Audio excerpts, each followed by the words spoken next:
Lesson 2.1 Properties and Operations. The commutative property of addition. In words, in a sum you can add the numbers in any order. For example, 4 plus negative 7 is the same answer as negative 7 plus 4.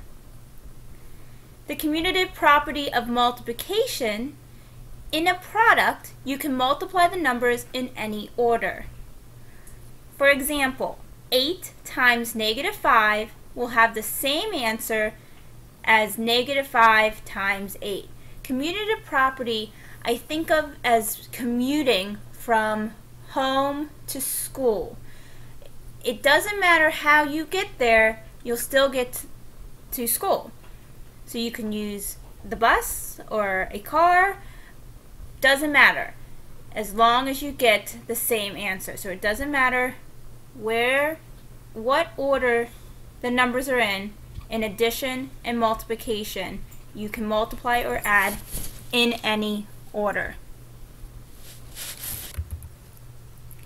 The associative property of addition says that changing the grouping of the numbers in a sum does not change the sum.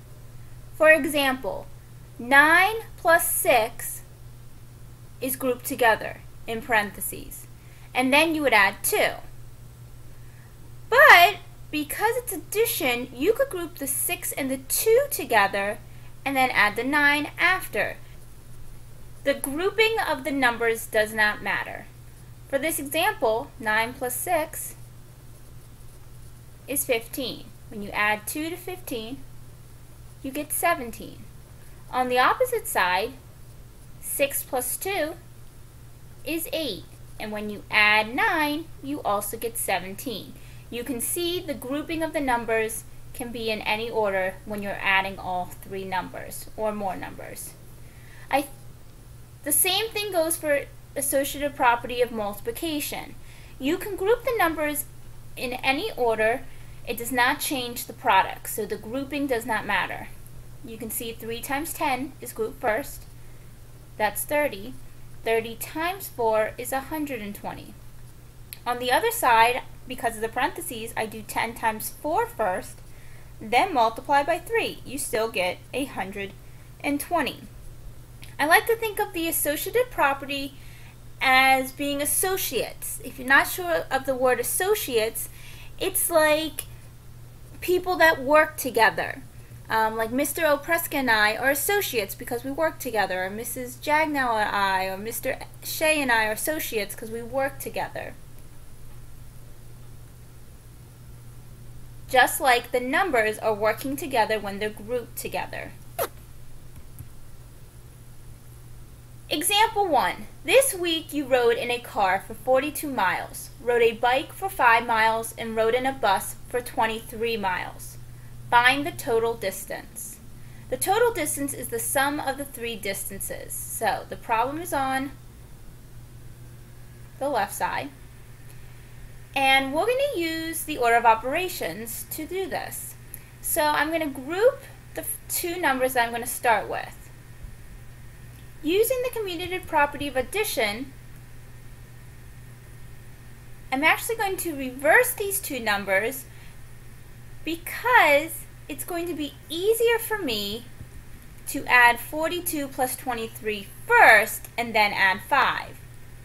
The reason why it will be easier is because 42 plus 23 will give you a number at the end that is 5.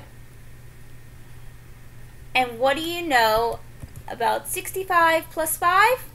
It makes an even 70. So the total distance is 70 miles.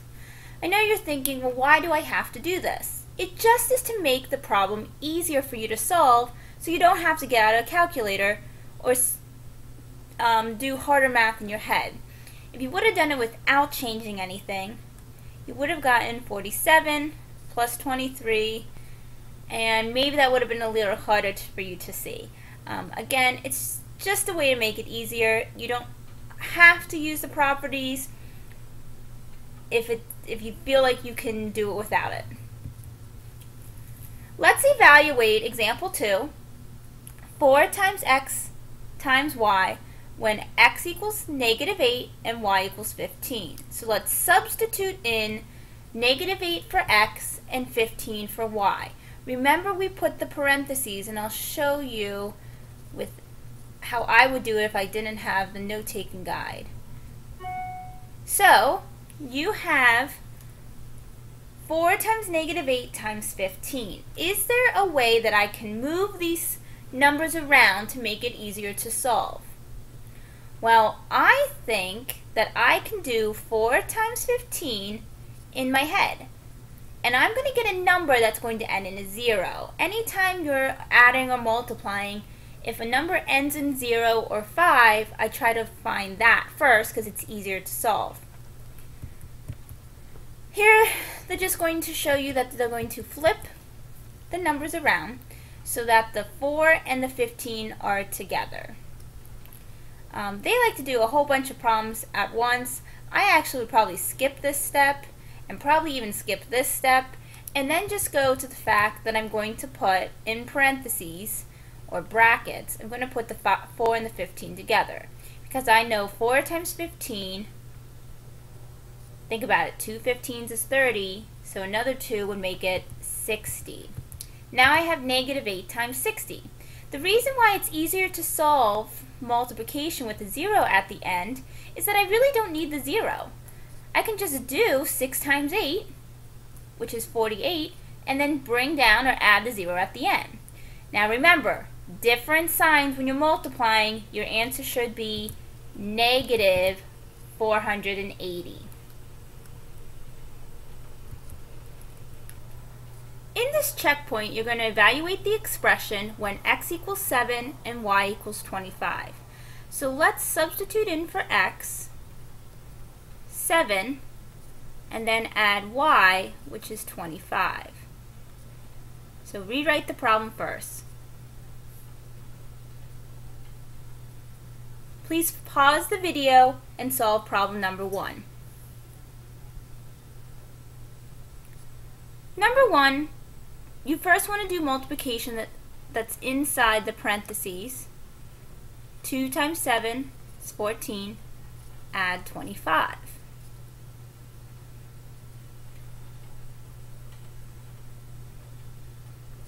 Then bring down the plus 46.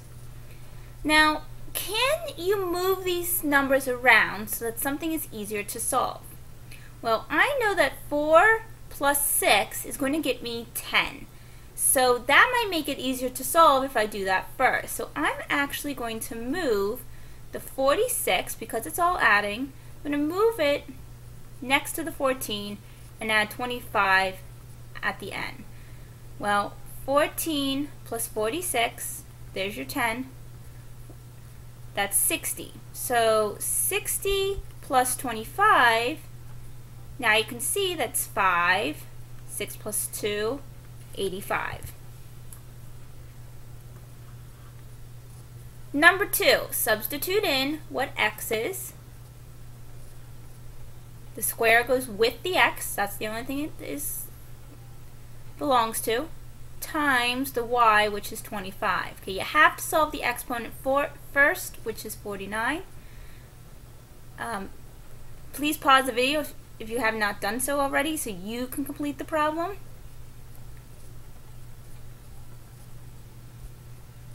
Number 2, this is all multiplication, so there's something easier for you to do instead of trying to do 49 times 4.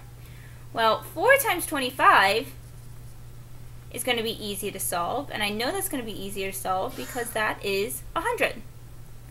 And 100 times 49. Okay, you're thinking that might be harder to solve, but remember, all you have to do is 49 times 1, which is 49, and then add the 2 zeros. So you got 4,900. That was easier to solve than doing 49 times 4, and then multiplying that by 25. Okay, obviously I'm doing much more work than I did because of the commutative property. Example 3. Using properties to simplify variable expressions. Simplify the expression. Now, the reason why you can only simplify the expression and not solve it or evaluate it is because they're not telling me what x is. I don't know what that x is going to be. So my answer, and you can see they kind of gave you a clue at the end, my answer is going to include the x. But I can take the 5 plus 2, which is what they do here. Again, I would skip this step. And I would just do 5 plus 2 is 7. And this is the associative property because I'm putting parentheses around it. That is your answer, x plus 7. Because you don't know what x is, you can't solve it any further. Part B, 3 times 9 times y. Again, they do not tell us what y is, so we're just simplifying or making the problem, or solving it basically until we can't solve it anymore. Well, the parentheses is around 9 and y. I can't do 9 times y because I don't know what y is. So using the associative property, I'm going to regroup so that it's 3 times 9, which I know is 27. Then just bring down the y. Your answer is 27 times y. Try this checkpoint. Simplify the expression. Remember, your answer is going to have a variable n plus whatever the simplified answer is. Pause the video and complete number 3. Number 3, I'm going to put parentheses around 6 plus 7 because I can solve them first. This is called the associative property. 6 times 7 is 13, and I'll bring down the n plus, bring down the 13. My answer is n plus 13. Remember, that is simplified. It's not evaluated or solved, it's simplified till I can't go any further. Number 4, pause the video and solve number 4. I'm going to move, using the commutative property, the -3 next to the 4. Put parentheses around it so I know that I'm multiplying a negative and not subtracting. Even put brackets around it as using the associative property to show that I'm doing 4 times -3 first. 4 times 3 is 12. Different signs, so it's a negative. 12 times r, that is your answer. You can't solve it any further because you don't know what r is. The identity property is the sum of a number and the additive identity, which is 0, is the number. The additive identity is 0. Basically, this is saying that anytime I add 0 to any number, I just get back that same number. So if I take 5 plus 0, the answer is going to be 5. -20 plus 0, answer is going to be -20. The problem gets back that same number. It gets back itself as the answer. Same thing happens to multiplication, but the multiplicative identity is 1. So when you take 4 times 1, you get back the same number 4. When I take 5 times 1, I get back 5. -20 times 1, you get back -20.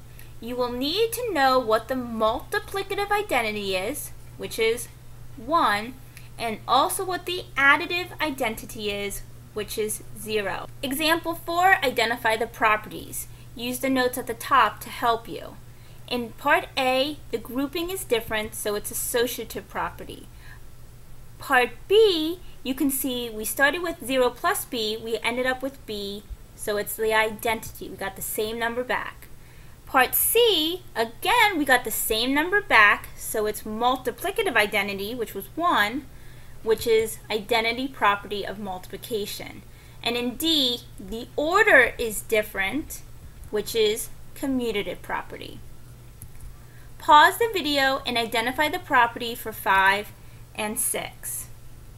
Number 5, the grouping is different, so it's associative property, and 6, the order is different, so it's commutative property of addition.